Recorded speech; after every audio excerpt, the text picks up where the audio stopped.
किधर है? इधर उधर मेरे बाजू में। हाँ?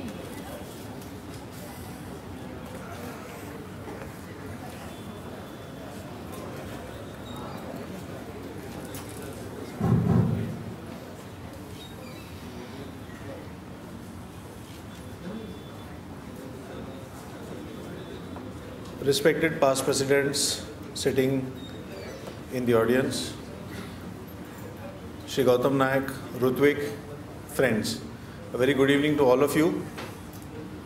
Rutvik tells me the institute results are out today and they're particularly not good. So I guess the students community must be in a depression, and all my sympathies with them. And I think that's the reason we had a little bit of otherwise programs like these are thronged by students, It's unfortunate that the results are not good. India's development needs are vast. The resources to meet them, unfortunately, are scarce. Most of these resources come from government and foreign donors. Promoting other sources of fund to supplement these two and also to provide choice and independence of action is an urgent necessary. Private philanthropy, institutional or individual, is a natural choice, especially as India has a long and distinguished tradition of philanthropy.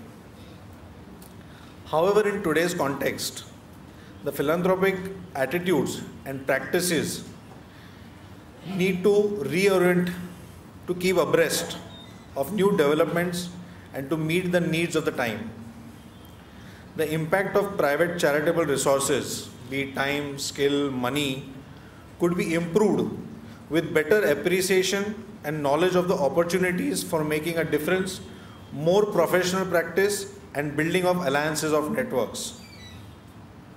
There are 5 main laws governing non-profit sector, each of which is administered by an agency specifically created for the purpose or under a larger law. These are the Registration of the Societies Act, a variation of the Indian Trust Act 1882 which applies only to private trust, is in force in different states. Maharashtra and Gujarat have offices of the Charities Commissioner under the Bombay Public Trust Act, the Section 25 of the Companies Act, the Income Tax Act, and the Foreign Contribution Regulation Act. With the kind of importance the charitable work and the charities play in the nation's development, it is important to understand what is the view of the stakeholders. The Charities Institute, the Bombay Chartered Accountants Society itself is a non-profit organization. We as chartered accountants help a lot of charities, and there would be some members from charitable institutions who would be here to listen to Gautam today. We know their view. It is also important to know what and how the government views this important function. I have taken the liberty of going through one of the studies sponsored by the Planning Commission in 2004, and it's very interesting to know what their findings are and how they view this important aspect. Their findings largely are, and I quote, "Though it is not as efficient, user-friendly and facilitative as it ought to be, the charities administration has not proved a barrier to the growth of charities." This is their view. Compared to many other countries, the Indian legal framework has allowed space for civil society organizations to emerge without restrictions. The main problem has not been one of denial of legal existence or legal protection, or even a right of protest to redress a wrong decision. In spite of its many flaws, such as cumbersome processes, procedures, delays, corruption, the legal framework and the agencies responsible for its administration have not been major impediments in the way of functioning of charities. So the study recognizes all these deficiencies, corruptions which are there. The income tax provision to encourage charity are about as encouraging as in most progressive countries and better than in many. But this is not to say that there is a reason to be complacent. If there are no major impediments, certainly there are several roadblocks, and several irritants in the agency stroke charities interface. If the work of the agencies was streamlined, the time and money saved by charities on unnecessary paperwork and trips to agencies could be more fruitfully spent on their substantive work. A third conclusion that emerges is that all is not well with the charity sector. Its higher profile has also thrown light on indiscipline, lack of professionalization, and unethical behavior within this sector. Finally, an overarching cause of the present hopeless drift is a lack of political will. So this is what the study which was commissioned by Planning Commission throws up, and where they have candidly admitted to all the flaws and fallacies. Today's subject is a subject which Gautam is very close to. He's an expert. He's delivered many talks on this. Most of us know Gautam Nayak very well. However, I'd like to say a few words just to introduce to the non-members and the student fraternity here. Gautam is a partner of the firm C&K and Associates. He has been a rank holder both in the intermediate and the final CA examinations. He is practicing since 1986. He has been the president of the Bombay Chartered Accountants Society in the year 2004-05. He was the editor of the BCA Journal. He has also been the editor of the BCA Referencer. At present, he is the chairman of the Taxation Committee of the Society. He has authored 4 very important books. He has delivered talks and presented papers at seminars and conferences organized by various professional bodies, private organizations, large private firms. He is regularly contributing articles to professional journals such as BCA Journal itself, the Income Tax Review, and is also writing periodically and regularly in very prominent frontline dailies like Economic Times, Outlook Money and Mint. With these words, I welcome Gautam Nayak, and before he gives his talk, I'd like to present a memento to him.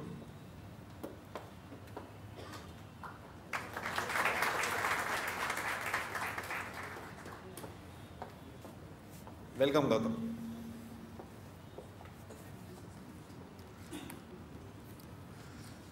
President of the Society, Naushad Panjwani, Ritvik Sanghvi, respected seniors like Sri Arvind Dalal, and dear friends. The topic, as announced, is charitable trust recent issues, but the topic is so broad, and frankly speaking, I think we've seen so many problems in the last couple of years relating to taxation of charitable trust. I thought let me just focus on a few issues relating to income tax of charitable trusts, because that's where the problems really lie.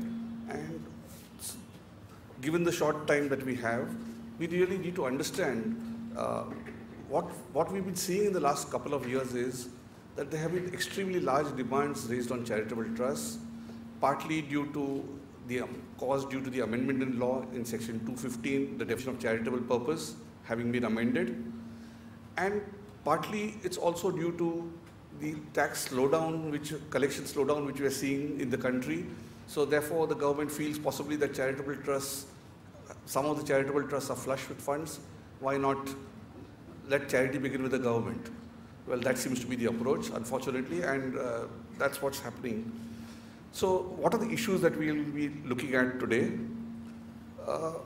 Primarily, I think the focus will be on the loss of exemption due to the proviso to section 215, first proviso to section 215 and the second proviso. Within that, we'll look at what is, as you know, the amendment related to the advancement of any other object of general public utility. In that, you have what is an activity. If you look at the amendment says, advancement of any other object of general public utility shall not be a charitable purpose if it involves an activity in the nature of trade, commerce or business, or an activity in relation to trade, commerce or business for a fee or consideration, etc., irrespective of how that is used. So therefore, we look at what is an activity in the nature of trade, commerce or business, what is an activity in relation to trade, commerce or business, because these are issues which will come up every day in the course of assessment proceedings. Then let's look at what is the manner of taxation of trade organizations Naushad mentioned about BCA and various chambers of commerce, etc. What is the manner of taxation? What would happen? And a threat which always every assessing officer tends to put before the SSC, that because of section 215 you're losing exemption, so why should I not cancel, get your section 12 AA registration, recommend cancellation of that. So we'll look at that. Now, as we know that advancement of any other object of general public utility is the residuary clause. We have the earlier clauses of relief of poverty, medical relief, education. Now, we are seeing more and more the income tax department trying to say that you're not really carrying on educational activities. What you're carrying on falls under the residuary clause, advancement of any other object of general public utility, and you're carrying on a business activity, and therefore I should withdraw the exemption. So therefore, what is the meaning of the term education? That's again been another area where we're seeing a large number of disputes. Then when one looks at section 12 AA registration, one of the areas of dispute has been that is it necessary to carry on an activity before registration is granted? Because typically you apply for registration, the Director of Income Tax Exemptions tells you, you're a new trust, you don't have any activity, I'm supposed to look at whether your activities are genuine, so you first start some activities and then only I will grant you registration. So that's an issue whether that is really required. In the last couple of months, we've seen a few decisions relating to taxability of corpus donations in a situation where there is a loss of exemption of the charitable trust. So far as depreciation is concerned, that has been another issue which has been coming up time and again, though we have the Bombay High Court decision and many other High Court decisions. The question is, having claimed something as an application of income for charitable purposes, the cost of the asset, can one again get depreciation on that asset, very asset itself? That's the issue which we'll look at. And very interestingly, I don't know how many of you had had chance to look at this recent report of the CAG on the Income Tax Department's assessment aspects of charitable trusts. So they have gone through the records for 2 or 3 years and they've made various comments, they've made various recommendations. For instance, one of the points which they pointed out is about the lapses in the registration process under section 12 AA, that registration being granted notwithstanding the fact that there is no winding up clause, so we look at that. Then on accumulations, they have made some comments, etc., which could have an impact going forward. They've talked about why does the Income Tax Department not monitor foreign contributions received by charitable trusts and various other issues. Since these are something which we will have to deal with going forward, so I think one should be aware of it and be prepared for these changes which are likely to come, and therefore I will touch upon them towards the end of the talk. Coming to the amendment to section 215, as you know, with effect from assessment year 2009-10, you had the amendment coming in saying that the advancement of any other object of general public utility shall not be a charitable purpose if it involves the carrying on of any activity in the nature of trade, commerce or business, or any activity in relation to trade, commerce or business for a cess, fee or consideration, notwithstanding the manner in which that it is used for charitable purpose, notwithstanding the purpose for which it is used, the cess or fee. So what was the purpose of this amendment? Let's look back, because this will give us the basis when we discuss further. That the explanatory memorandum said that it's noticed that a number of entities operating on commercial lines are claiming exemption on their income, either under 1023C or section 11, on the ground that they are charitable institutions. So the amendment was targeted towards entities operating on commercial lines. And then they say this is based on the argument that they engaged in advancement of an object of general public utility as included in the fourth limb. Such a claim, when made in respect of an activity carried out on commercial lines, is contrary to the intention of the provision, and with a view to limiting the scope of the phrase advancement of any other object of general public utility, it's proposed to amend 215 so as to provide that the advancement of any other object of general public utility shall not be a charitable purpose if it involves the carrying on of any activity in the nature of trade, commerce or business, or in relation to trade, commerce or business, etc. Now, what was the finance minister's speech which he made when he moved the amendments? There was a lot of protests by various parliamentarians that this will create problems for genuine charitable trusts, etc. So at that time he gave an assurance on the floor of the House when moving the bill, Finance Bill 2009, that I once again assure the House that genuine charitable organizations will not in any way be affected. The CBDT will, following the usual practice, issue an explanatory circular containing guidelines for determining whether an entity is carrying on activity in the nature of trade, commerce or business, or any activity of rendering service in relation to trade, commerce or business. Whether the purpose is a charitable purpose will depend on the totality of the facts of the case. Ordinarily, chambers of commerce and similar organizations rendering services to their members would not be affected by the amendment, and their activities would continue to be regarded as advancement of any other object of general public utility. So this is the assurance given by the Finance Minister. Now, pursuant to this assurance, the CBDT issued this circular, and that circular is 11 of 2008, dated 19 December 2008. And there they repeated the explanatory memorandum phrase saying number of entities who were engaged in commercial activities were also claiming exemption on the grounds that it amounts to advancement of any other object of general public utility. Therefore, 215 was amended. And then they say where purpose is relief of the poor, education or medical relief, it will constitute charitable purpose, because what has been amended is only the advancement of any other object of general public utility. It's only that part to which the proviso applies. So therefore, the other 3 limbs, now of course there are 6 limbs. So the first 5 limbs it will not apply. You know, you have the wildlife preservation, conservation, etc., all that. So it will not apply to that. Then it went on to say, again, one more aspect which you need to keep in mind is, for a religious trust, this will not apply at all, because this is in the section 215 is the definition of charitable purpose. As we know, under the Income Tax Act, a religious purpose and a charitable purpose are 2 different things altogether, and therefore a religious trust should not have any difficulty. But so far as, again, relief of the poor is concerned, the question is what does it include? And there it is clarified, fortunately, that it encompasses a wide range of objects for the welfare of the economically and socially disadvantaged or needy. It will therefore include purposes such as relief to destitutes, orphans or the handicapped. Because handicapped, I think, is, you know, whether it amounts to poor, etc., there could be some dispute. Disadvantaged women or children, small and marginal farmers, indigent artisans, or senior citizens in need of aid. So therefore, they have given a broader meaning to the term relief of poor, and that is a good aspect. So therefore, you know, when one is faced with a situation where, say for instance, an organization which is catering to senior citizens in need of assistance, if that is carrying on some activity which the officer says is a business activity, one can take the point, draw reference to the circular saying that this amounts to relief of the poor and I am carrying on activity of relief of poverty. So then the circular goes on to say, of course, it applies only to entities whose purpose is advancement of any other object of general public utility, and whether it is carrying on such an activity is a question of fact, which will be decided based on the nature, scope, extent and frequency of the activity. If it is engaged in any activity in the nature of trade, commerce or business, or renders any service in relation to trade, commerce or business, it would not be entitled to claim that its object is charitable purpose. In such a case, the object of general public utility will be only a mask or a device to hide the true purpose, which is trade, commerce or business, or the rendering of any service in relation to trade, commerce or business. And then it says, of course, each case will be decided on its own facts and no generalization is possible. So really the CBDT circular does not really talk about, of course, you know, they do give some guidance as to what is relief of the poor. They say that, okay, this applies only to advancement of any other object of general public utility. But as I say that it again goes entirely on facts, and that's where the assessing officers have been taking their own different interpretation. One question which often comes up is, what if I'm carrying on an activity which is in the nature of raising revenue? And a classical case is if I let out a hall. Say for instance, the Indian Merchant Chamber lets out this hall when it does not require it for its own activities.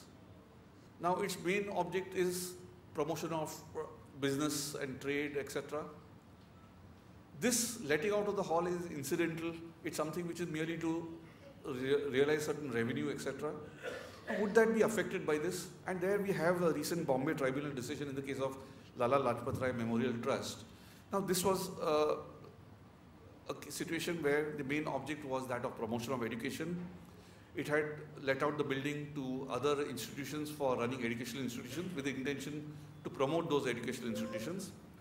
The auditorium was meant to be used by the educational institutions free of cost. When it was not required by those educational institutions, it was let out.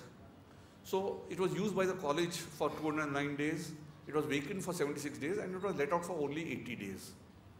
The question here before the tribunal was whether the proviso to section 215 is attracted, and the tribunal looked at the situation, the fact situation, they said, what is the dominant object? The dominant object is promotion of education. Now this letting out of the hall is merely something which is incidental to raise revenue. This is not its dominant object, and therefore in such a situation, merely because the auditorium was incidentally let out to the outsiders for commercial purposes, the activity would not fall within the advancement of object of general public utility.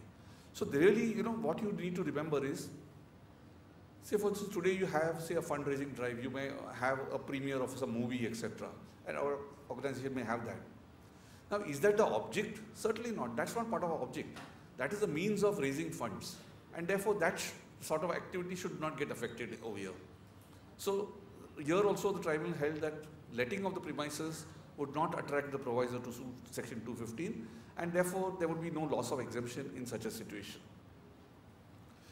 The next decision which I would like to cover is that of the Institute of Chartered Accountants of India. In fact, ICAI has been, I think, there have been 2 or 3 decisions of the Delhi High Court in the last couple of years where the exemption has been sought to be denied to the Institute. 1023C, they've tried to withdraw not allow the exemption, etc. Here, the issue came up against the rejection under section 1023C. A writ was filed to the Delhi High Court. The Delhi High Court took the view that the institute cannot be regarded as an educational institute, as its main or predominant objective is to regulate the profession and the conduct of chartered accountants enrolled with it. It's a statutory body under the Chartered Accountants Act. Utilization of the funds or income amount, whether it is for charitable purpose or otherwise, is not relevant now. And while construing what the court observed, here the question was, they said, the income tax department said that what is the institute doing? They are having campus placements for which they are charging companies for it. They are conducting coaching classes for the examinations. They are carrying on various other activities which are raising funds, and therefore it is carrying on business activity. That was the argument of the department.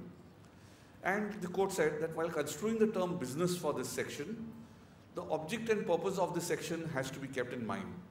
And a very broad and extended definition of the term business is not intended for the purpose of interpreting and applying the first proviso to section 215 to include any transaction for a fee or money. An activity would be considered business if it is undertaken with a profit motive, but in some cases this may not necessarily be determinative. Normally, profit motive test should be satisfied, but in the given case, activity may be regarded as business even when profit motive cannot be established or proved. In such cases, there should be evidence and material to show that the activity has continued on sound and recognized business principles and pursued with reasonable continuity. And there should be facts and other circumstances which justify and show that the activity undertaken is in fact in the nature of business. In fact, the Delhi High Court also referred to a decision of the Customs and Excise I think it was in the context of VAT in the UK, where that was the case of Customs and Excise CITs versus Lord Fisher, 1981 STC 238 and 2 All England Reporter 147, where 6 badges of business, 6 indicia of business were given by the court, and they said what has to be examined is it a serious undertaking earnestly pursued? Secondly, is it pursued with reasonable continuity? Thirdly, is it substantial in amount? Fourthly, is it conducted regularly on sound and recognized business principles? Fifthly, is it predominantly concerned with making of taxable supplies to customers for consideration? And sixthly, is it such as consisted of taxable supplies of a kind commonly made by those who seek to make profit from them? So is it a normal profit-making activity, normally a profit-making activity? So those were the factors which the Delhi High Court looked at, and they said that the DG exemptions has not really looked at it from that perspective. Therefore, they remitted the matter back to him to re-decide the issue. So that was what happened in this case. Then we have the decision again of the Delhi High Court. The Delhi High Court, I think, has been rendering some excellent decisions in this regard in the context of section 215. We have, I think, at least 5 or 6 very good decisions. The Bureau of Indian Standards is, as you know, a statutory body which is established under the Bureau of Indian Standards Act and which has been brought into existence for development of activities of standardization, marking and quality certification. that is its predominant object, that's the main object which it has.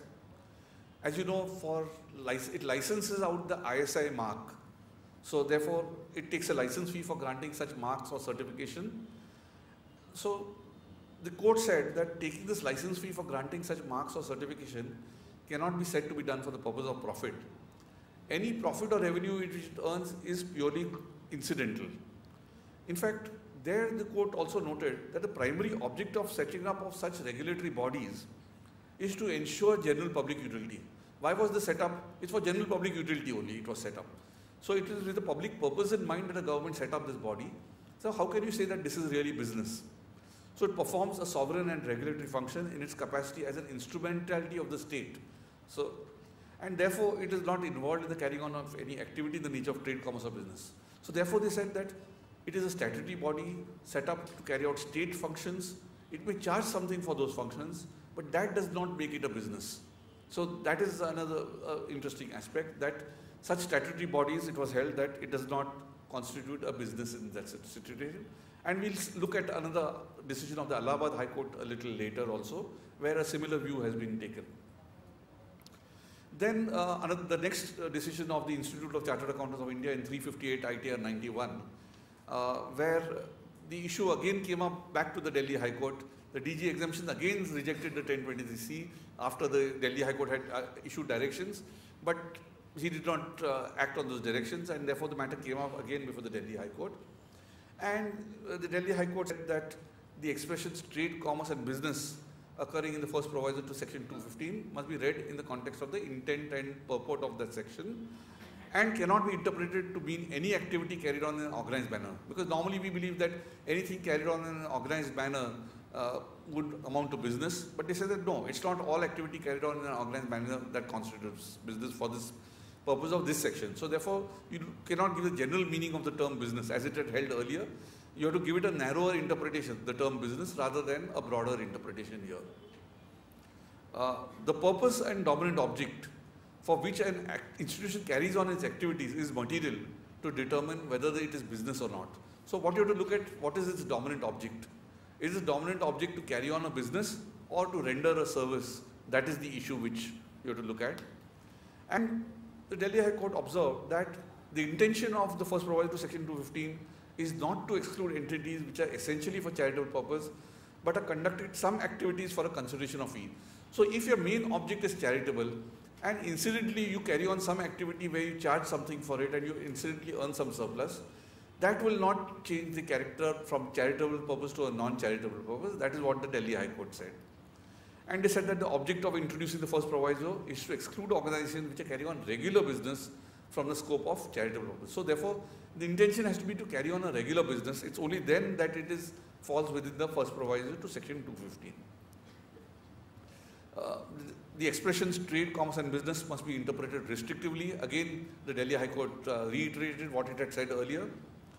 Where the dominant object is charitable, any incidental activity for furtherance of the object would not fall within the expressions activity of imparting education,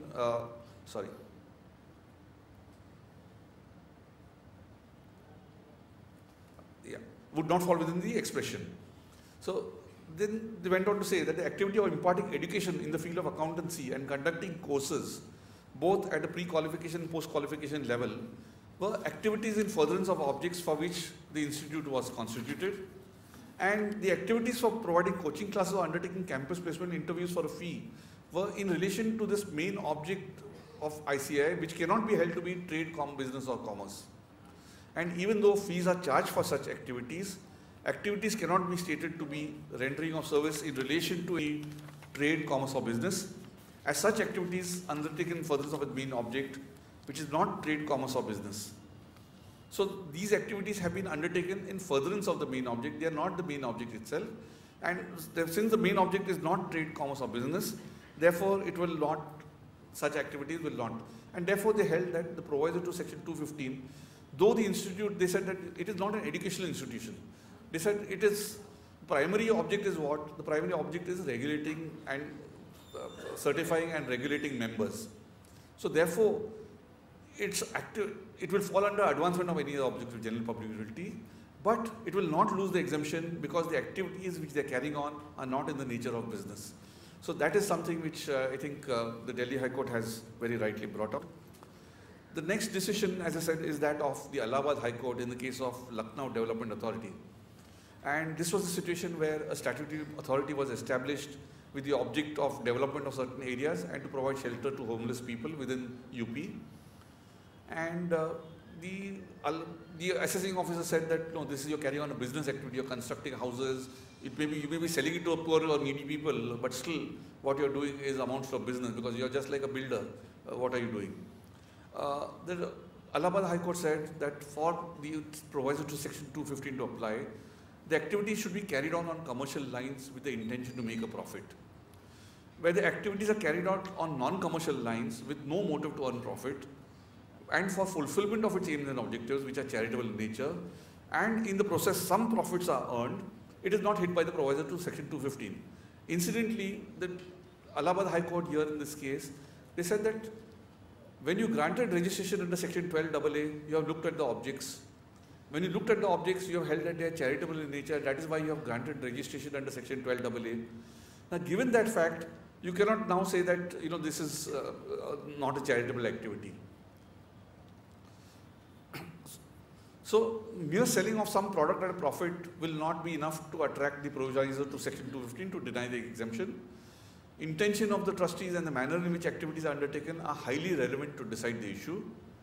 And they said that there was no evidence produced to show that the SSE was conducting its affairs on commercial lines with the intention to earn a profit, and therefore the proviso to section 215 was not applicable in this case. So therefore, in this case, they held that Lucknow Development Authority was entitled to the benefit of the exemption, notwithstanding the fact that it was constructing houses, it was selling those houses, notwithstanding that it was entitled to the benefit of the exemption. Then the next decision is a recent Ahmedabad tribunal decision in the case of Sabarmati Ashram Gaushala Trust. Now, this was a case where, where the tribunal again looked at what is the meaning of trade commerce, activity in the nature of trade commerce or business. This was a trust whose object was breeding cattle and improvement of qualities of cows and oxen. It sold semen, fodder and milk, and it earned some profit in the process. The tribunal looked at what is the intention, went to the explanatory memorandum, went to the finance minister's speech, etc. And they said that only institutions which are carrying on commercial activities are intended to be covered by the proviso, not genuine charitable institutions. In fact, in this case, they said that this was set up by Gandhiji and the whole purpose, etc. What was the whole purpose at that point of time, etc. All that they went into the history of the trust. And they said that this is a genuine charitable organization. In order to hold that the activities in the nature of trade, commerce or business, there should be a profit motive. And during the course of carrying on an activity on non-commercial line, if some profit is received by the trust, which is incidental to its activities, this will not be construed to be an activity in the nature of trade, commerce or business. So here they noted that on the facts of the case, the trust was carrying out its activities for fulfillment of its objects of breeding cattle and to improve the qualities of cows and oxen. It sold a semen, fodder, milk, which was incidental to this activity. And in the process, it earned some profit. So therefore, the profit also was incidental. It was not a part of its main purpose of earning some profit. And that was the whole. Then, interestingly, they let down what one have to look at to determine the issue. They said you have to look at the objects of the trust, the purpose and manner of activities of the trust, whether it was to make profit or whether the profit earned was incidental to the activity of the trust, the overall facts and circumstances in their entirety, what is the volume of profit received by the trust, whether the activities of trust were conducted in a way to fulfill its objects, which has to be charitable in nature, and intentional trustees. All these have to be considered to arrive at a just and fair conclusion. And they said that what you have to do is draw a line of distinction between cases where profit making is the object and cases where, although the objects of the trust are wholly charitable, some profit is made out of the activities which are undertaken for the purpose of achieving its objects of general public utility. So that distinction has to be drawn. So only cases where profit making is the object, those are the cases which get affected by the amendment. That is the. So therefore, to decide applicability of the proviso, the entirety of facts and circumstances of the case, and in particular, the fact whether the activities are carried on with a motive to earn profit or profit earned, was merely incidental while conducting the charitable objects has to be considered. So therefore, again, here they look at what is the dominant purpose. The dominant purpose, is it to earn a profit or is it to carry on a charitable activity? And therefore, they said that no, in this case, very clearly, its main object is something which is charitable. Incidentally, it earns some income, it earns some profits. That will not result in a loss of exemption by applicability of the proviso to section 215. So that is, therefore, if one looks at the series of these decisions, basically what it boils down to, I think, is again a situation where incidental objects, incidental activity which results in some surplus will not result in a loss of exemption if the main activities still continue to be charitable. It's only if the main activity is not charitable, in the sense the object is that of profit making. So which takes us back to Lok Shikshan Trust, etc., all those decisions, the old decisions in a sense. So the courts and the tribunals have tended to read down this. The question which arises then is that what about activity in relation to trade, commerce or business? Now this is a wider term. Now if you're saying activity in nature of trade, commerce or business means that the trust should be engaged in trade, commerce or business. When you say activity in relation to trade, commerce or business, it could be, say for instance, a chamber of commerce.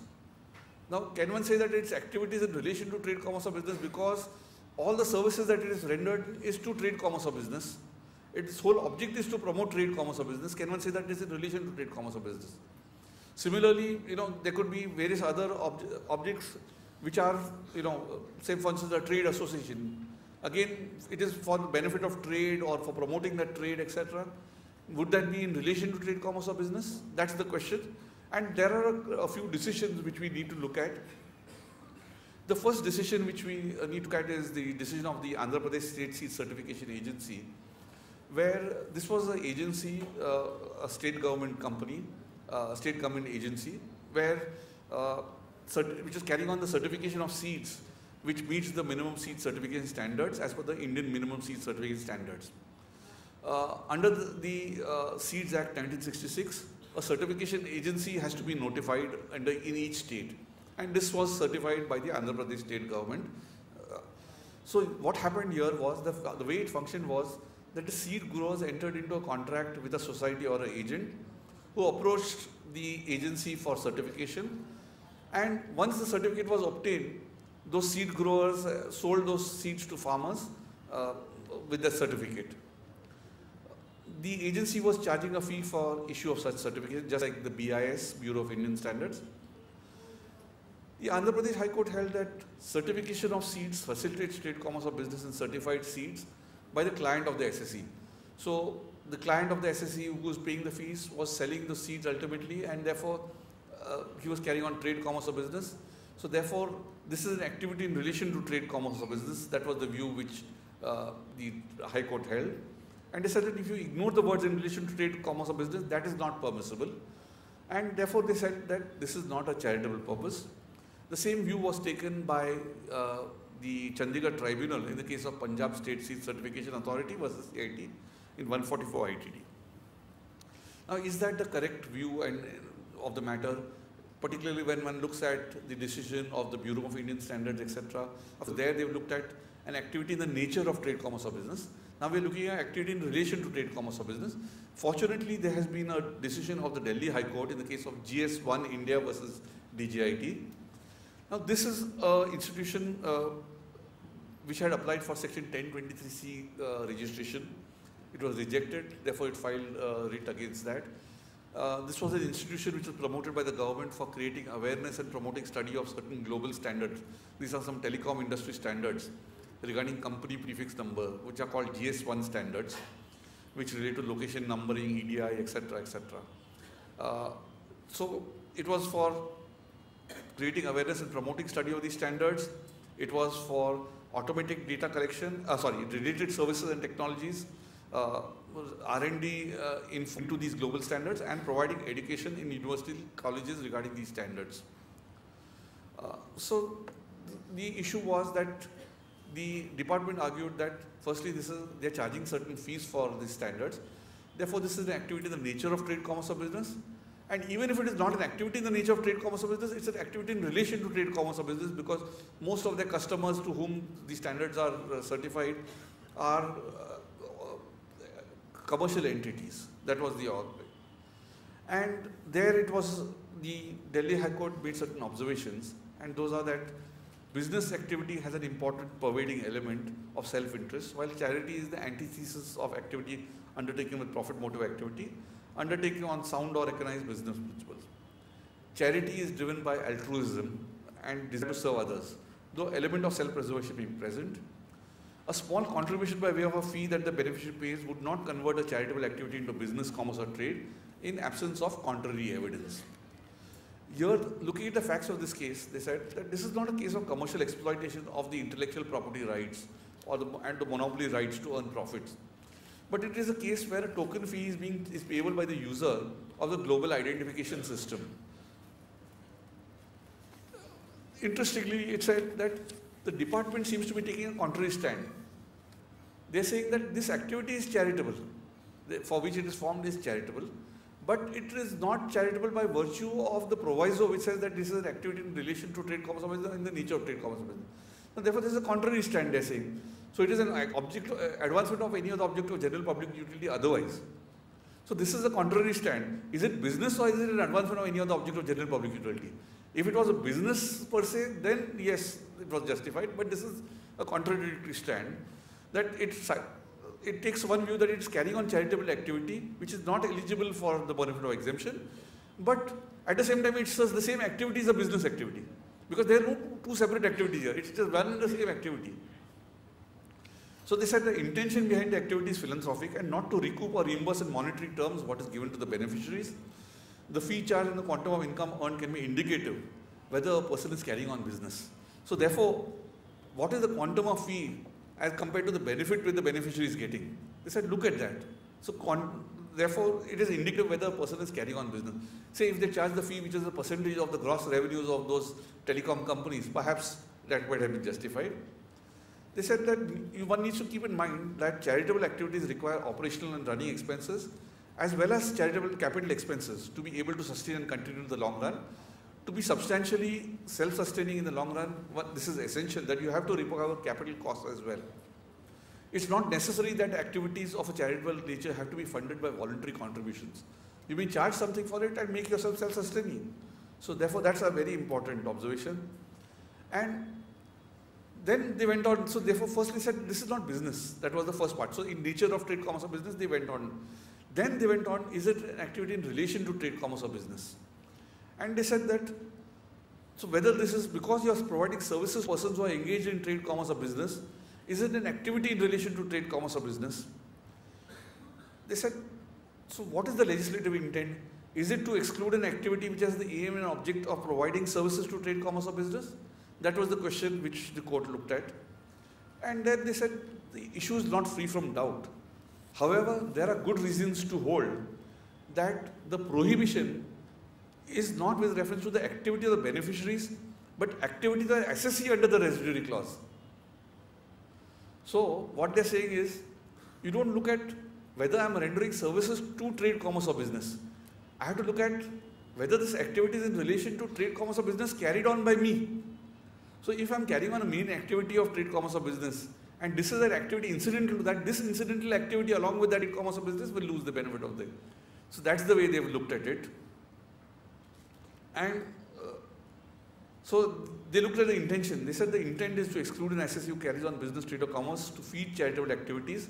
So that is, so therefore if you're carrying on a business to feed the charitable activities, that is what under that last limb, so that is what is intended. As you know, in the case of Tantri Trust, the Supreme Court had taken a view that if you have a business and that business activity is feeding the charitable objects, the surplus, the profit from that business is used for the charitable purposes, then in that situation, that activity, the business is incidental to the objects of the trust, the charitable objects of the trust, and there the provisions of section 11.4 and 11.4a will apply. So if those conditions are fulfilled, the benefit of the exemption will be available even to such business profits. That was the view prior to the amendment. Now, the question is, after the amendment, what they're saying is, so that is sought to be plugged. That loop what was held by the Supreme Court in antitrust there, that would be an incidental business which will also be eligible for exemption, that is sought to be plugged. So application of income is no longer relevant, as they say. So whether you use that income for charitable purposes or not does not matter. And they said that Circular 11 of 2008 does not contradict this. It stipulates that the object of general public utility should not be a mask or device to hide a true purpose, which is trade, commerce or business, or rendering any service in relation to trade, commerce or business. Then, of course, they went on to say that the beneficiaries of GS1 are not restricted to persons from trade, commerce or business and may include consumers, government, beneficiaries of PDs, etc. And therefore, the proviso to section 215 is not attracted in this situation. So therefore, what they're saying is that in relation to trade, commerce or business does not mean that today, say for instance, the Chamber of Commerce. In fact, they've looked at this, they said that for chambers of commerce, the Supreme Court has held that promotion of trade, commerce or industry is an object which falls under advancement of any other object of general public utility. So therefore, it is a charitable object. So merely because you are rendering services to trade, commerce or business, the proviso to section 215 does not change the situation. That will continue to get the benefit of exemption. So therefore, this is a decision I think which will help various chambers of commerce, etc., to get the benefit. And we'll look at some other decision also in this context, which may help in this regard. And we come to the issue of taxation of chambers of commerce and trade organizations. The finance minister, as you saw in his speech in the earlier slide, we saw that such organizations will not be affected by the amendment and will continue to be regarded as advancement of object of general public utility. And what did the CBDT circular say? CBDT circular said that such organizations will be entitled to the benefit of mutuality for dealings with members, but for dealings with non-members, the claim to be charitable organizations will now be governed by the additional conditions under the proviso to section 215. Now, if that is the position and they take the view that it loses the benefit of the exemption, etc., if that view was taken, then it would have meant that specific services, so subscription received from members would be exempt on the grounds of mutuality.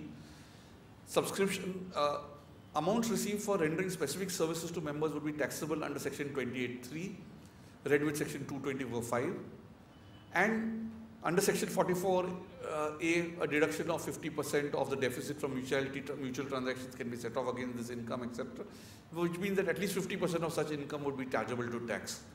That would have been the intent, and that's the way in which assessing officers are trying to take the view in relation to various chambers of commerce and industry. But there is one very interesting decision of the PhD Chamber of Commerce and Industry in 2012 Act Taxman 194. Now this is a decision prior to the amendment. This relates to assessment year 2007-8 and assessment years 2008-9. So therefore it is not directly on the issue, but certain observations of the court, etc., will help in the case of chambers of commerce, etc. Here this was a situation where the Chamber of Commerce, in the course of its objects, it rendered several services such as certification, committee room services, secretarial services and facilities, energy audit, etc., to its members and non-members for a fee. And there was no doubt the court held that these activities are incidental to the attainment of the objects of the chamber. They said, the court observed, Delhi High Court, that judicial thinking was never in favor of the view that the services performed by a trade, profession or similar organization, such as the Chamber of Commerce and Industry, were in pursuit of a business or trade with a profit motive. So that is not the purpose. In fact, they said that they refer to various Supreme Court decisions. They said section 28(3) has been enacted to ensure that surplus for such specific services does not enjoy exemption, which would otherwise have been exempt on account of mutuality. Since the surplus had to be brought to tax under a particular head, it was thought by the legislature that the appropriate head would be profits and gains of business or profession, under which to bring such surplus to tax. This does not, however, mean, just because it is taxed under head profits and gains of business or profession, it does not mean that a business is carried on by the association, in the sense that there is a profit motive which drives the carrying on of the activity. So just because you have 28(3), section 28(3), which says that this will be taxed under the head business, profit and gains of business or profession, it does not mean that this is carrying on a business. There they noted that services are performed in the true spirit of service to the members of the association, such as the Chamber of Commerce, and the fees charged are so calculated or fixed that it merely covers the costs incurred by the association in rendering the service. Since accurately matching costs and fees charged cannot be maintained consistently, there can arise a surplus. The mere arising of a surplus does not clothe the activity of performing services for the members with a profit motive, which is essential in business. And they said the most important feature of a business is the profit motive. It has not been suggested by the tax authority that the activities carried out by the SSE were propelled by any profit motive. So therefore, there in this situation, of course, they held that it was not carrying on a business, and in that particular year, they said that it was eligible for welfare exemption. But as I said, though it related to an earlier year, the observations that where you are charging a fee which covers your costs, incidentally, you may have some small surplus in particular years. But that does not mean that it is a business activity, firstly. Secondly, that what is your profit? Is there a profit motive behind carrying on your activities? Clearly no. It is motivated by the spirit of services to members. That's what you have to look at. And that's what the Delhi High Court has.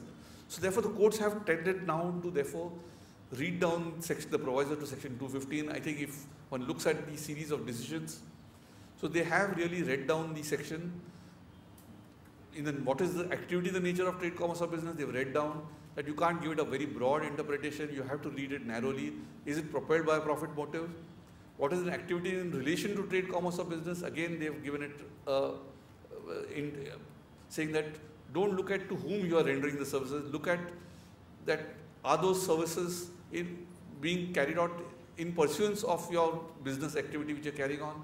It's only then that the first proviso to section 215 will apply. And that's, I think, something which is a very useful thing for most SSEs, I think, who are seeing large demands and recovery procedures, etc., which are being taken in this context.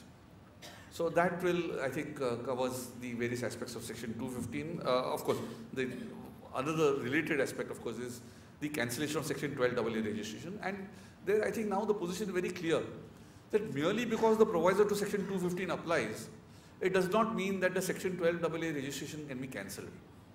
Because there were amendments made by the Finance Act 2012 with a retrospective effect from assessment year 2009-10, and where very clearly it says that the second proviso provides that in case where the activity is of the nature of advancement, so and so, it involves activity in the nature of, but the aggregate value of receipts does not exceed 25 lakhs, then it shall consider be charitable, and accordingly benefits of exemption shall be available. Thus, a charitable trust pursuing advancement of object of general public utility may be a charitable trust in 1 year and not a charitable trust in another year, depending on the aggregate value of receipts from commercial activities. There is therefore a need to expressly provide in law that no exemption would be available for a previous year to a trust or institution to which the first proviso of subsection 215 became applicable for that particular previous year. So therefore, just because you lose your exemption by the virtue of the proviso of section 215 does not mean that your 12AA registration gets cancelled. And however, this temporary excess in 1 year may not be treating as altering the very nature of the trust or institution so as to lead to cancellation of registration or withdrawal of approval or rescinding of notification issued in respect of trust or institution. And then accordingly it goes on to list out that these are the amendments made. So there is a need to ensure that if it is, the purpose does not remain charitable due to application of first proviso.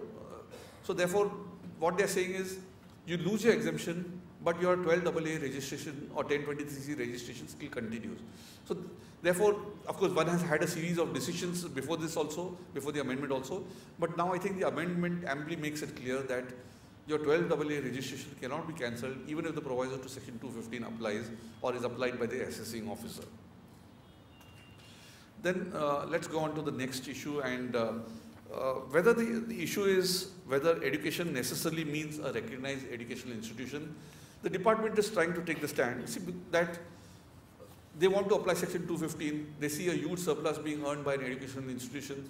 So therefore they say that no, what activity you're carrying on, you're not affiliated to any board, you're not affiliated to any university, and therefore since you're not a recognized educational institution, therefore you're not carrying on educational activity, your activity is an advancement of any other object of general public utility, and because you're carrying on business, you will lose the exemption. That's the stand which the department is trying to take in many cases. And invariably, they end up relying on the Supreme Court decision in the case of Lok Shikshan Trust 101 ITR 234 and Bihar Mining, where coaching classes was held not to be charitable activities, Patna High Court decision. That's the stand. Now let's look at what is the correct position, what did the Supreme Court say, how have other courts read it down subsequently. The facts pattern in the case of Lok Shikshan Trust was that This was a trust whose objects was to educate the people of India in general and of Karnataka in particular by establishing, conducting and helping directly or indirectly institutions calculated to educate the people by spread of knowledge on all matters of general interest and welfare. Another object was by supplying Kannada speaking people with an organs of educated public opinion and conducting journals in Kannada and other languages for the dissemination of usefulness and information and for ventilation of public opinion on matters of general public utility. So these were its objects. In pursuance of these objects, what was it doing? It was merely running a newspaper, so on which it was earning subscription, it was sale of newspapers, it was receiving money. It was receiving money by way of advertisements, which were carried in the newspaper. So that was the fact. And the phrase which the department relies upon is that the word education connotes the process of training and development the knowledge, skill, mind and character of students by normal schooling, and it has not been used in the wide and extensive sense according to which every acquisition of further knowledge constitutes education. And of course, the other observations which the Supreme Court said, they do not fully refer to that. They said that the Supreme Court further had held the sense in which the word education has been used in section 215 is the systematic instruction, schooling or training given to the young in preparation for the work of life. It also connotes the whole course of scholastic instruction which a person has received. The word education has not been used in that wide and extensive sense according to which every acquisition of further knowledge constitutes education. According to this wide and extended sense, traveling is education because as a result of traveling you acquire fresh knowledge. Likewise, if you read newspapers and magazines, see pictures, visit art galleries, museums and zoos, you thereby add to your knowledge. Again, when you grow up and have dealings with other people, some of whom are not straight, you learn by experience and thus add to your knowledge of the ways of the world. If you are not careful, your wallet is liable to be stolen or you are liable to be cheated by some unscrupulous person. The thief who removes your wallet and the swindler who cheats you when teach you a lesson and in the process make you wiser, though poorer. If you visit a nightclub, you get acquainted with and add to your knowledge about some of the not much revealed realities and mysteries of life. All this in a way is education in the great school of life. But that is not the sense in which the word education is used in section 215. What education connotes in that clause is the process of training and development, the knowledge, skill, mind and character of students by normal schooling. So that is what the Supreme Court had held in this. So there are certain other observations also where they say that although the term education as used in section 215 seems wider and more comprehensive than education through educational institutions such as the universities whose income is given exemption from income tax separately under section 1022, provided the educational institution concerned does not exist for purpose of profit. Yet it seems to me that the educational effects of a newspaper or publishing business are only indirect, problematical and quite incidental, so that without imposing any condition or qualification upon the nature of information to be disseminated or material to be published, the mere publication of news or views cannot be said to serve a purely or even a predominantly educational purpose in its ordinary and usual sense. See, so therefore Supreme Court also has said the term education as used in section 215 seems wider and more comprehensive than education through educational institutions such as universities. So Supreme Court itself has observed that aspect is lost sight of by the department when it says that this is not education. In fact, they have a few decisions subsequently where the high courts have looked at it and they said, for instance, in the case of Gujarat State Cooperative Union, the Gujarat High Court observed that Supreme Court in the above observations by referring to the systematic instruction, schooling or training given to the young has only cited an instance in order to indicate as to what the word education which appearing 215, which defines charitable purposes, is intended to mean. We are certain that these observations were not intended to keep out of the meaning of the word education persons other than young. The expression schooling also means that schools instructs or educates. The Supreme Court has observed that the word education also connotes the whole course of scholastic instruction which a person received. This clearly indicates that the observations of the Supreme Court were not intended to give a narrow pedantic sense to the word education.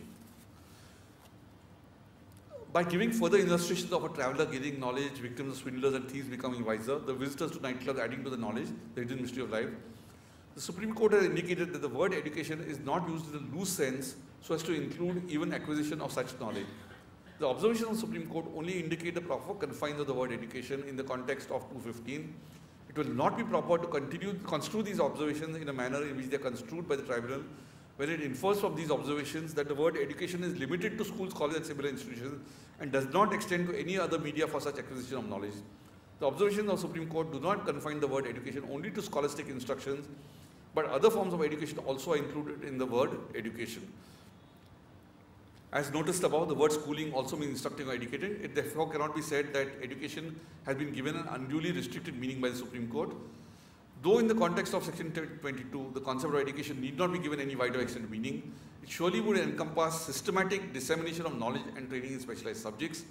The question whether an educational institution solely exists for educational purposes can be decided with reference to the activities actually carried on by it. Advancement of knowledge brings within its fold suitable method of dissemination, and though primary method of sitting in a classroom may remain ideal for most of the initial education, it may become necessary to have a different outlook for further education. It is not necessary to nail down concept of education to a particular formula. Its progress lies in acceptance of new ideas and development of appropriate means to reach them to the recipients. Now, this was the case where the trade union was training its members in various skills, etc. And obviously, this could not necessarily have been done in a classroom manner, and that's where the question the Gujarat High Court said that the term education does not necessarily mean recognized schools, colleges, or universities. You have to give it a broader meaning, and that's the way they looked at it. Interestingly, there is a decision of the Gujarat High Court again in Saurashtra Education Foundation, where they said that it is significant to note that while a trust holding property for charitable purpose of education, as defined by 215, may also be an educational institution existing solely for the purpose of education, the two institutions cannot be treated as belonging to the same class. And the institution may be carrying on educational activities as are being carried on by the SSC even without imparting, here this was giving scholarships, etc. So without imparting formal education and without being affiliated to or accountable to any authority. Such a trust can certainly be considered as qualifying for exemption under 11A read with 215, but the term educational institution contemplated by 1022 is a narrower concept. Though educational institutions and educational activities are closely interconnected, in 11.1A read with 215, it is activities which are in focus, whereas in 1022, both the institution and activities are in focus. An educational institution under section 1022 is therefore more than a body carrying on charitable activities in the field of education as contemplated by 215. So therefore, this also indicates that the definition of education in 215 is a broader term. It's not like only necessarily an educational institution which is covered by this term. And there are a couple of decisions. There is a decision of, the Bombay High Court in the case of National Safety Council, the Indian Institute of Bankers. There, they said again, this was that though there's no formal school or college in which, as we understand modern schools or colleges, fixed hours of study, lunch, recess, principal, staff, playground, rules for discipline and the like. That is not a ground for holding that activities are not educational activities. There is no requirement that the activities should run a school. This was in the context of 1022, of course. And then they looked at Lok Shikshan Trust's case and they said that the SSC was publishing a newspaper and the contention that it was a charitable object, the object being the spread of education, such as the education one may get by reading newspaper, was not contemplated. And what was contemplated was formal instruction in a particular sphere of human activity. Even in that judgment of Lok Shikshan Trust, there is nothing to suggest that the court meant to convey that educational activity should be pursued only in the formal atmosphere such as school or college, in a sense which we know them. There is also a Bombay High Court decision in the case of National Safety Council. Now there, the objects were educating the public in regard to safety, protection, health, to organize and conduct programs, lectures, conferences and other activities for promoting discussions relating to safety measures, procedures and research, to conduct educational campaigns with a view to arouse and maintain public opinion. So all these sort of activities, the Bombay High Court said that these activities also constitute education, and therefore the National Safety Council was carrying on a charitable activity. So that was the a recent decision of the Ahmedabad Tribunal also has taken a similar view, where this was the case of Ahmedabad Management Association, where the object was promoting and developing management in Gujarat through meetings, discussions, lectures, research projects, seminars, conferences. It conducted 800 courses and programs during the year. And they said, the tribunal said, this is not a case where the SSC is not engaged in the activity of education. It is granting a diploma, and more than 80% of the receipts were on account of the continuing education, diploma and the certificate programs. So therefore, it fulfills the tests of systematic instruction and training, and therefore it's engaged in the activity of education. So therefore, in this situation, the proviso to section 215 would not apply. So therefore, I think, if one looks at it, I think one has to, therefore, the education need not necessarily mean that you have to conduct a school or a college which is affiliated to some university or approved by the AICTE, etc. All that is not necessary. Even if you are giving scholarships to students, if you are distributing books to students, etc., that would also be an activity of providing education. So that is also incidental to educational activities, and therefore that should be eligible for them. So for example, there are many today technical training institutions, for example, maritime training courses. Now, maritime training is something which is compulsory. Say, for the Director General of Shipping has mandated it that is compulsory. That every 2 years, officer has to undergo certain training, etc. And that has to be certified by the institution. There are certain norms laid down. Now, given the fact that there are decisions, or there is one decision of the Bombay Tribunal which has held that yes, it is eligible. There is another decision which said no, it's not education. But I think if one looks at these decisions, clearly I think this is in the nature of education. So long as it is a systematic imparting of knowledge, this would be considered as in the nature of education. Then coming to the next issue of whether carrying on of an activity is essential before grant of registration under section 12A. When a new trust applies for registration under section 12AA, the question is, are you necessarily required to carry on? And the problem has arisen because of the section 12AA subsection 1 clause B, which says that the commissioner, after satisfying himself about the objects of the trust or institution and the genuineness of its activities, shall pass an order. So therefore he has to be satisfied of the objects of the trust and the genuineness of his activities. Now, if it is not carrying on activities, how can he examine the genuineness? How can he say that, no, you carry on some activities, then I will examine whether they are genuine and then I will grant you. Now, I think if there are activities, he can examine the genuineness, but that's the way one has to look at it. That's the common sense approach, but unfortunately, I think income tax very often doesn't make common sense. And the department typically relies on this decision of the Kerala High Court in the case of Self-Employed Service Society, where the trust had not commenced any activity related to its object. The society had not carried on that. It had only given loans to its members during the year. So the Kerala High Court rightly said that this is what is it doing? It is generating income only for its members. There is no evidence as to genuineness of activities, what they want to carry on, etc. They started some activity, but that is only for giving loans to members. And it was on those peculiar facts that it held that in such a situation that you cannot it was not eligible for the grant of approval. So it approved the order of the commissioner rejecting the registration. You then have subsequent decisions of the Delhi Tribunal in the case of Foundation of Ophthalmic and Optometry Research Education Center, where the Delhi High Court rightly said that the statute does not prescribe a waiting period for a trust to qualify itself for registration. As soon as it is registered, as soon as it is formed, it can apply for registration. It's not necessary that it has to carry on certain activities. So the provision did not prohibit or enjoin the CIT from registering a trust solely based on its objects without any activity in the case of a newly registered trust. In fact, in the case of Meenakshi Amma Endowment Trust, the Karnataka High Court, this was Delhi High Court, the Karnataka High Court also said that when no activities are undertaken by the newly established trust, then in such a scenario, only the objects have to be looked into by the CIT for determining the question of registration. In fact, interestingly, in this Karnataka High Court decision, they say, for what period do you have to carry on activities? One CIT will say that, okay, 1 day is enough. Another CIT will say, no, 1 week I require. A third CIT will say 1 month is required. A fourth will say 1 year. So where will it end? And therefore they said that no, you don't need to see the activities if there are no activities carried on.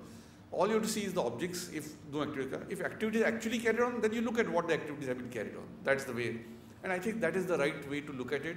So therefore, in a situation, of course, practically what happens is that when the commissioner tells you that no, I'm going to reject your application unless you carry on some activities, typically it's better to just give 1,000 rupees or 5,000 rupees to some student by way of scholarship or to meet his educational costs, and if it's for education or for any other similar purpose, I think spend some nominal amount rather than getting into, because the cost of litigation will probably be higher than spending for such a purpose. But well, as I said, that's not the correct view of the matter. Coming to corpus donations, as you know, corpus donations till the assessment year 1988-89, you had an exclusion for in the definition of income under section 224(2)(a). As you know, 224(2)(a) today says voluntary contributions received by a trust for charitable or religious purposes, etc. Till assessment year 88-89, it said voluntary contribution received by a trust, not being contribution made with a specific direction, that they shall form part of the corpus of the trust. From assessment 89-90, the amendment is that not being contributions made with a specific direction have been deleted from there, and it is placed in under section 11(1)(d), that income in the form of voluntary contribution made with a specific direction, that they shall form part of the corpus of the trust, will qualify for the benefit of exemption. Now, therefore, if, for instance, you lose your exemption by virtue of the application of section 13, is it taxable as income? Saying that because 224 says voluntary contribution, therefore all voluntary contributions are income. Is that the way one has to look at it? Because if you get the benefit of exemption under section 11 and 12, then there is no problem, because any case then under 11(1)(d) you can claim that exemption. But when you lose the exemption, the question does arise that will a corpus donation be taxable in such a situation? And there is a very recent SLP which has been admitted by the Supreme Court against a decision of the unreported decision of the Delhi High Court in the case of Basanti Devi and Chakarlal Garg Education Trust, where the Supreme Court has admitted the SLP as to whether corpus donations are taxable as income. Now, this was a situation where for assessment year 2003-04, the exemption was granted later, and there the Delhi High Court took a view that this is a capital receipt and not a revenue receipt, and therefore it is not taxable. For assessment year 2002-03, a similar view was taken by the tribunal in this case, in the same case for the same trust. And the issue really was that, so it got its exemption, it got its approval for registration from a later date. So what about the earlier years when they had received corpus donation? Was that in the nature of income? Was it taxable? That was the issue before the Delhi High Court, and therefore that is something which the Supreme Court has admitted the SLP. So hopefully the matter will be soon decided by the Supreme Court. But there is also another tribunal decision in the case of Gaudiya Granth Anuvid Trust, where the tribunal took a view that it is a capital receipt, corpus donations are capital receipt. What is the meaning of corpus? The very term corpus means capital.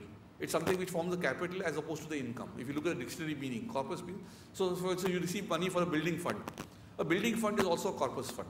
Now, the department will typically say, where is the use of the word corpus in the letter which is, the donor merely says, I'm giving to the building fund.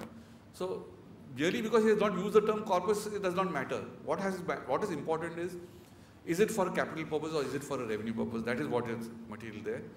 And there's another tribunal decision in the case of Shankar Bhagwan Estate, Calcutta Tribunal, where the Calcutta Tribunal said that the position after amendment is similar position prior to 73, that corpus donations are not income generally, and they relied on the decision of the Bombay High Court in Kasturbai Shinda Commission Trust in 189 ATR 5. This decision of the Bombay High Court in turn relied on an earlier decision of the Bombay High Court in Kilachand Devchand Foundation in 172 ITR 382. There the position was like this, and this was in the context of the law. Section 12(1) of the Income Tax Act at that point of time said that voluntary contributions received by a charitable trust shall not form part of its income.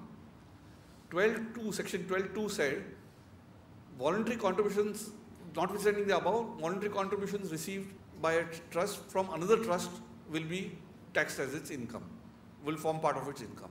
So that was the question there at that point of time, was that voluntary contribution, corpus voluntary contribution received from another trust, is that also covered by 12(2)? So is it taxable as income? And there the Bombay High Court said no, it is not, it's a capital receipt, it is not income, and therefore that was the view which was taken at that point of time. So that's what these tribunals and the courts have depended upon. The other, this is of course the meaning of the term corpus, etc. Whether this was the case of the Karnataka High Court recently, where amounts were received towards the Rural Project Fund, and there the Karnataka High Court has analyzed the meaning of the term corpus. It says one has to understand in the context of capital as opposed to an expenditure. It is a capital of an estate, capital of a trust, a capital of an institution. Therefore, the question here was the amounts given to this Rural Project Fund, were they taxable, were they exempt as corpus donations? They said that if a voluntary contribution is made with specific direction, it should be treated as capital for carrying on its charitable religious activities, then it falls under 11(1)(d), not liable to tax. Therefore, it's not necessary that a voluntary contribution should be made in a specific direction to treat it as corpus. So they said if you're giving it to a rural project fund, which is for capital purposes, it's not necessary to state that you're giving it towards the corpus. If the intention of the donor is to give that money to a trust, which they will keep in trust account in deposit, and the income is utilized for carrying on a particular activity, it satisfies the definition part of the corpus. The SSE would be entitled to the benefit of exemptions from payment of tax levy. Now, what they said is, what is relevant here is the intention of the donor, how the recipient SSE treats the said income. If the intention of the donor is that the amount of donation is received to be treated as capital and the income from that has to be utilized for charitable purposes, then the voluntary contribution is towards the corpus. Similarly, if the SSE after receiving the amount keeps it in deposit and only utilizes the income from the deposit to carry out charitable activities, then also the said amount would be a contribution to the corpus, and nomenclature in which the amount is kept in deposit is of no relevance as long as the contributions received are kept in deposit as capital and only income from the capital is utilized for carrying on charitable and religious activities of the institute. The law does not require that, interestingly, the court has observed that the law does not require that said direction should be in writing.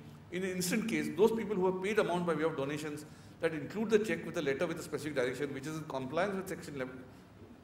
In case if the contributions are made without check, that is by cash, and oral direction be issued to the trust to utilize the fund for the purpose of treating leprosy patients, and say if such amounts are credited to the account meant for it, even then the requirement of 11(1)(d) is. So they are saying that if he has given a direction that it is to a rural project fund, that's fine.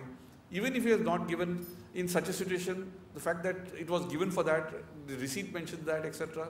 So, there has been this controversy as to whether hundi collection box, you have one corpus box and you have another which is a regular collection, and whether that is eligible. There have been disputes. Some tribunals have said, no, you have the specific direction from the donors, etc.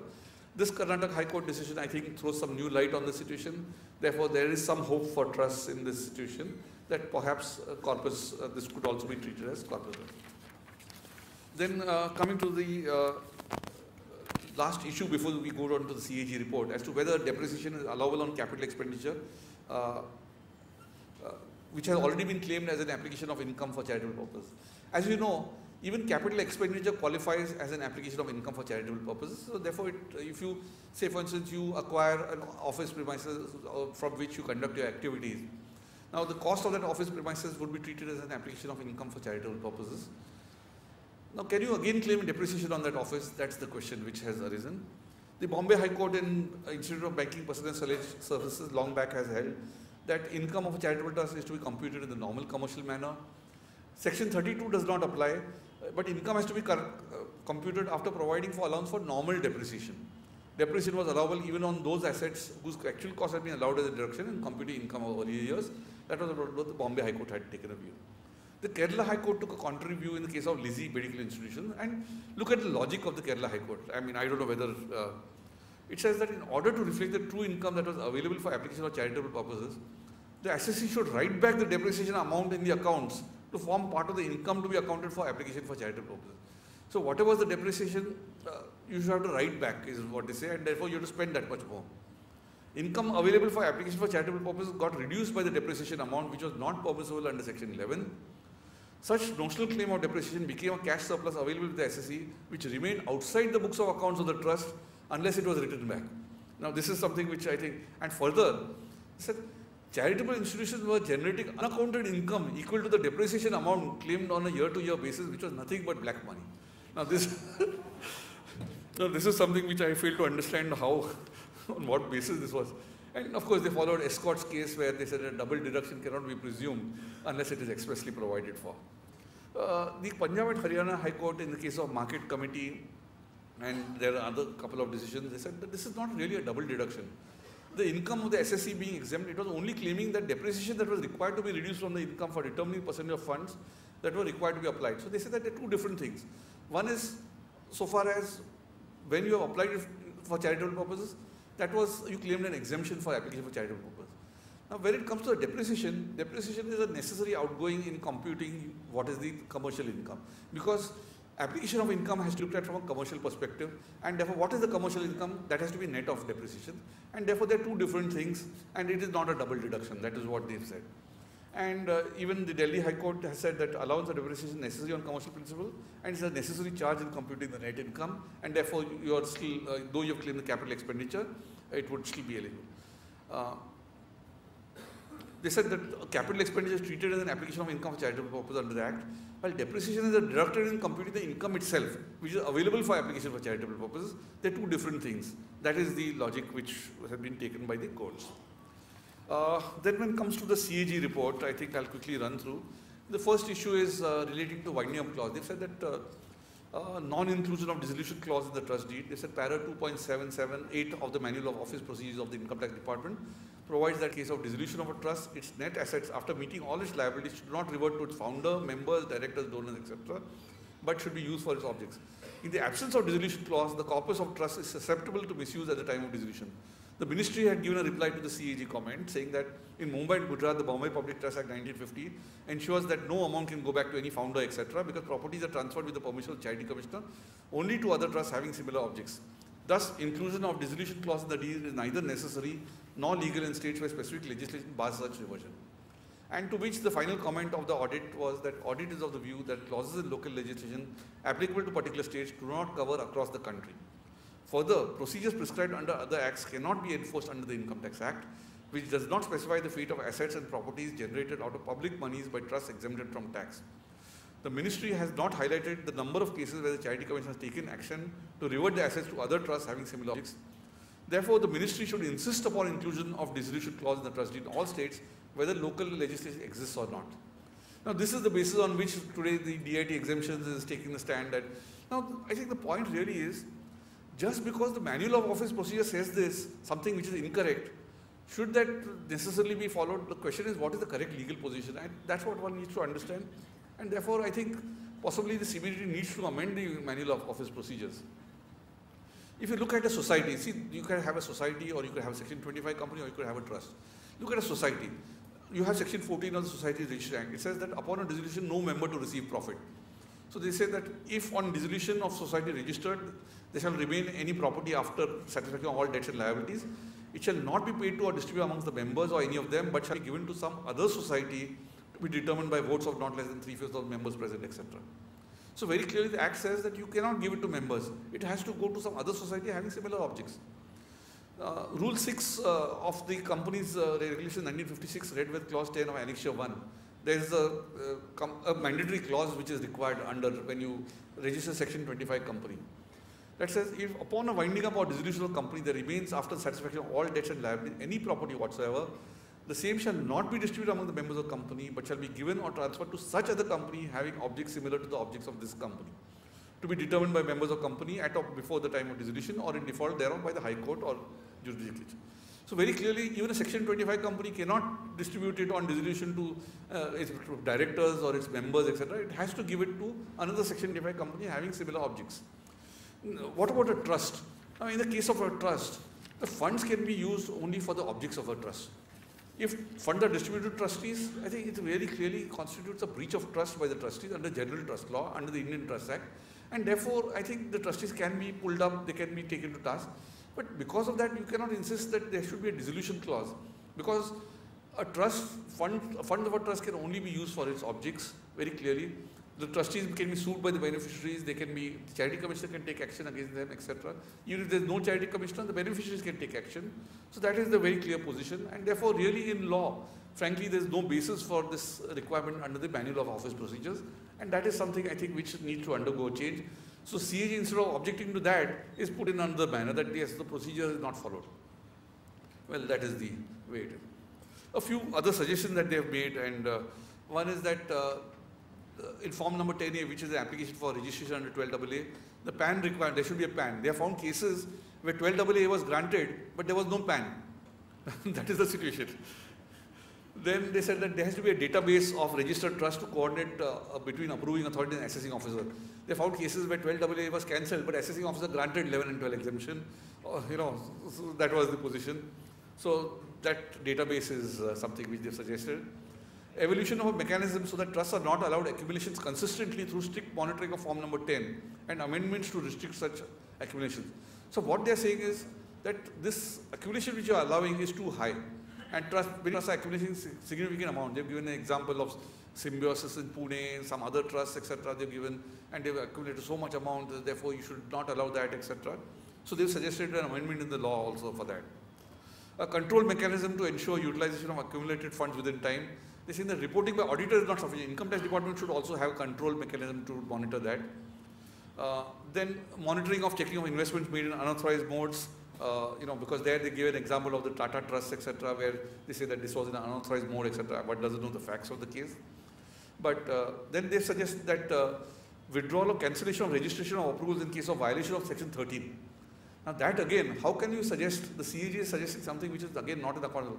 In a particular year there may be a violation of Section 13. That does not mean that you can cancel the registration. The law will have to be amended to do that, and something which I think unless the law is amended, that cannot be done. Then the suggestion was that there should be monitoring of accumulation and usage in specified modes, specified time and for specified purposes. There is a suggestion that the assessing officers should ensure that all stipulated conditions are fulfilled before granting exemption under 11.2, which is for the accumulation. So therefore, then they have suggested that there should be e-filing and auto-processing of form number 10.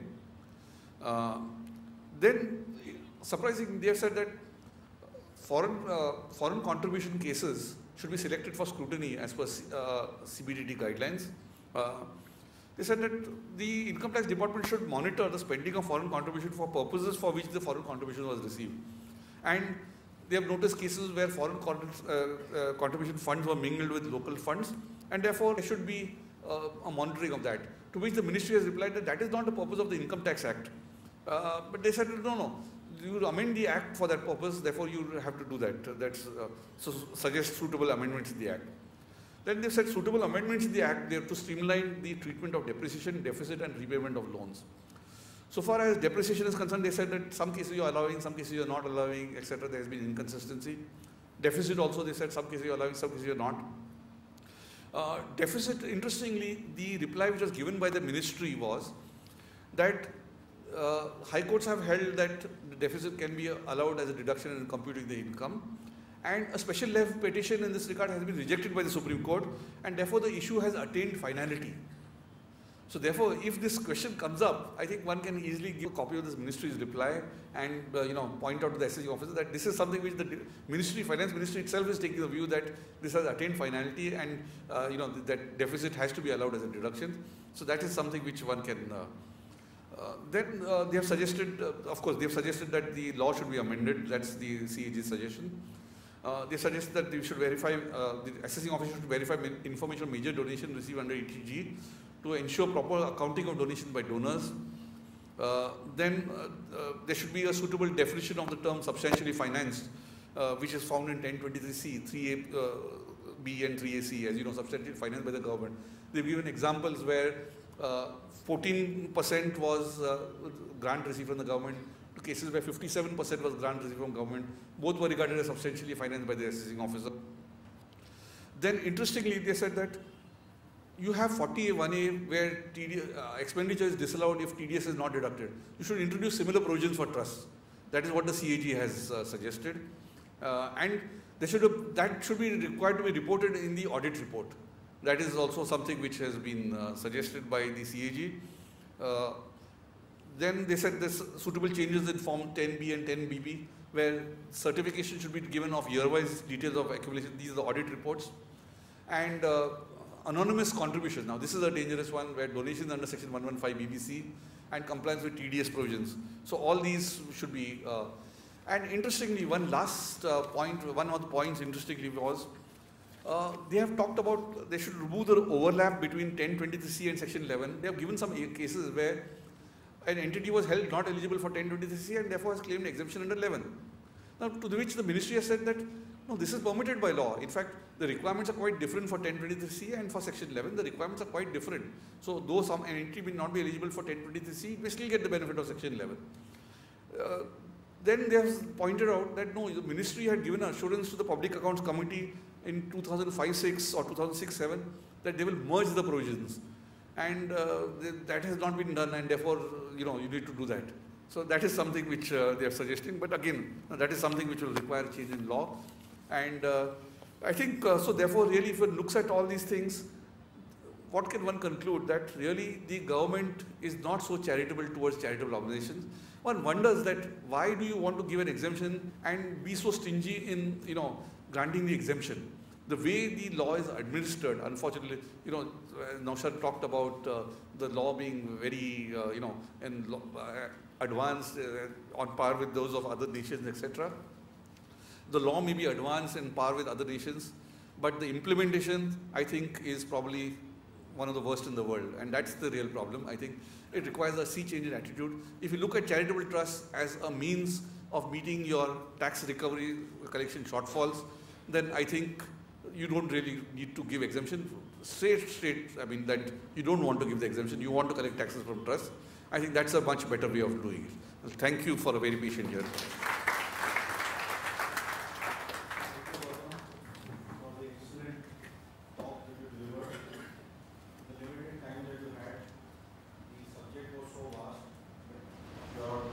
Selection of the cases, the topics that you covered, I think all of us will agree that you did an excellent job in covering best in the best possible time. We don't have much time, but maybe one or two questions if there are, just one or two questions. So normally the public charities are supposed to be irrevocable trusts. So this idea of winding up and all that goes contrary to that. No, see, I think the concept of an irrevocable transfer, there is a concept of irrevocable transfer contained in Section 1661. You have the concept of irrevocable transfer. Irrevocable transfer means the donor transfers it to the trust and the money cannot revert back to the donor. So it does not mean that the trust cannot be wound up under certain institutions. See, what happens is, what you have to understand is, in general law, a trust is an obligation attached to property. So long as the property is there, that obligation continues. Once the property is given away, it can be done only in accordance with the trustee. Then the obligation does not continue. That's it. Sir, I think BPT and Gujarat Charity Act also both talk about the secret doctrine where they compare you to transfer it to a yes, see, typically, yes, absolutely. They do require you to believe that. And see, frankly, if you give it to a trust which does not have similar objects, then you're acting in violation of your own trustee. So therefore, the trustee can be personally liable for that.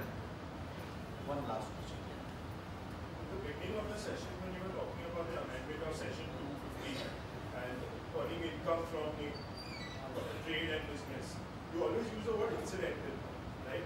When it's general public utility.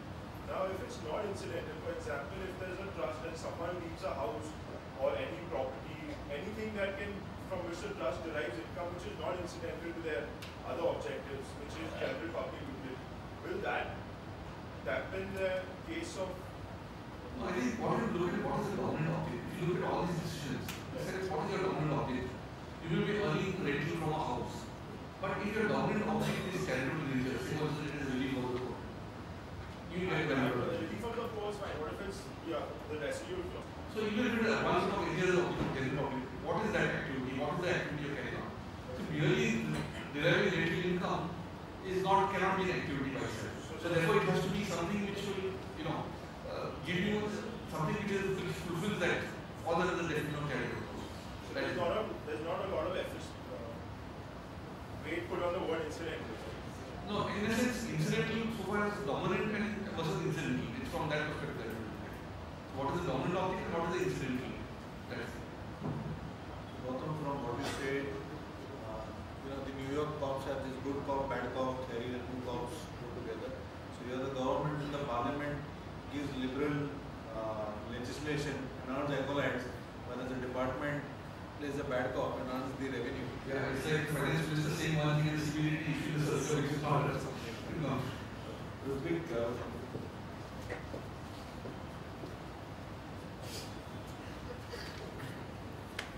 Friends, we have had an excellent exposition on the subject, but before I go to the pleasant task of vote of thanks, I think the President was very right in saying that there were many issues in this area, and probably Mr. Gautam Nayak has encapsulated that.